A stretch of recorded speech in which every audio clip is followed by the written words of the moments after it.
ना तड़पने की इजाज़त है ना फरियाद की, घुट घुट के मर जाऊं यही मर्ज़ी है मेरे सय्याद की। जी हाँ मोदी जी, मुस्लिम कौम के साथ आपने कम जुल्म ढाए हैं जो अब ये कश्मीर फाइल जैसी मूवी को प्रमोट कर दिया। सुनिए आप क्या कहते हैं अपने भाषण में। मेरा विषय कोई फिल्म नहीं है, मेरा विषय है कि जो सत्य है उसको सही स्वरूप में देश के सामने लाना देश की भलाई के लिए होता है। जी हाँ, जो सत्य है उसे उसी स्वरूप में देश के सामने लाना चाहिए, यही देश की भलाई है। तो फिर 2002 के दंगों में जो कत्लेआम हुआ मुस्लिमों के साथ, उसे भी तो देश के सामने लाना चाहिए। 2002 के दंगों के लिए आपने जिस तरीके से क्रिया के ऊपर प्रतिक्रिया की थ्योरी दी, उसको भी तो देश के सामने लाना चाहिए।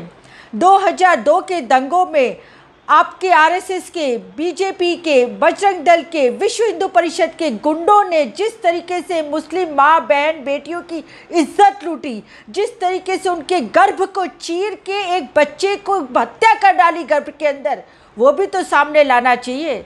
जिस तरीके से एक पारसी परिवार की माँ ने अपने 8-10 बरस के बच्चे को आज तक वो ढूंढती है, और उसको भी तो सामने लाना चाहिए। अगर कश्मीर फाइल सामने लानी चाहिए थी और कश्मीर फाइल को आप प्रमोट करते हैं, तो क्यों मोदी जी, क्यों आपने परजानिया मूवी को रिलीज नहीं होने दिया? वो भी तो सत्य घटना पे आधारित थी, आपने क्यों उसको आज तक रिलीज नहीं होने दिया? उसमें भी तो एक माँ आज तक तड़प रही है अपने बच्चों के लिए, उस बच्चे को जिसने उसने अपने कोख से जन्म दिया, बड़ा किया, और उस बच्चे को उसने दंगे में खो दिया। ये भी सत्य बाहर आना चाहिए था। किस तरह के कांग्रेस के एमपी एहसान जाफरी साहब के गर्दन पे टायर लपेट के आपके गुंडों ने उन्हें आग के हवाले कर दिया।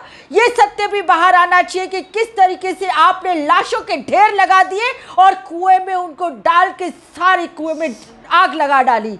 मोदी जी, सब सत्य बाहर आना चाहिए। और किस तरीके से आपको उस समय के प्रधानमंत्री स्वर्गीय श्री अटल बिहारी वाजपेयी ने आपको कहा था कि राजधर्म अपनाओ, राजधर्म जरूरी है। नहीं, पर आप राजधर्म करने नहीं आए हैं, आप सिर्फ हिंदू मुस्लिम करने आए हैं।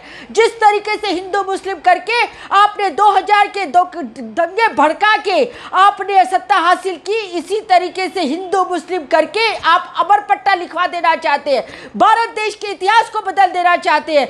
वाह रे वाह मोदी जी, आप भारत देश के प्रधानमंत्री हैं या फिर आरएसएस के फुल टाइम प्रचारक हैं? अभी भी चड्डी पहन के प्रचार करने निकल पड़ते हैं।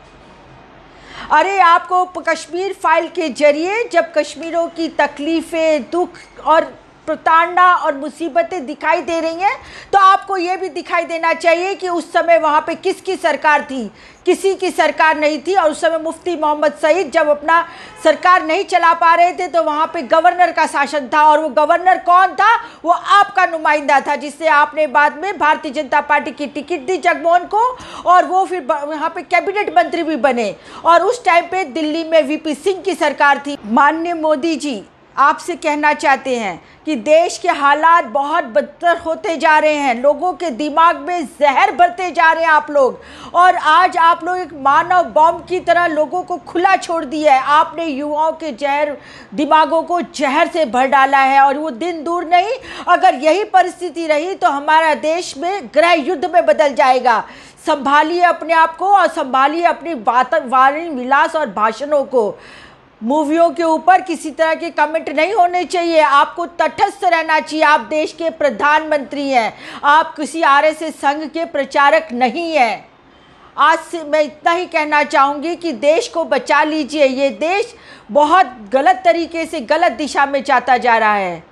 इस वीडियो के जरिए मैं सिर्फ एक ही संदेश देना चाहती हूँ मेरे तमाम देश के भाइयों बहनों से, कि राजनीति करने वाले राजनीति करेंगे, ये उनका काम है, ये उनका पेशा है, पर उनकी वजह से हमें किसी तरीके से अपने मन और विचारों में बदलाव नहीं लाना चाहिए।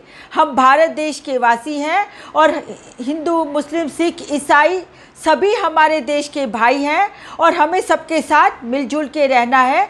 यही हमारा संविधान कहता है, यही हमारा संविधान सिखाता है। बस आज के लिए इतना ही। मेरा नाम भारत ना वोरा। यदि आपको मेरा ये वीडियो अच्छा लगा हो तो आप इसे ज़रूर शेयर कीजिए, इसे सब्सक्राइब कीजिए और अपने मित्रों, दोस्तों, साथियों से भी सब्सक्राइब कराइए। नमस्कार।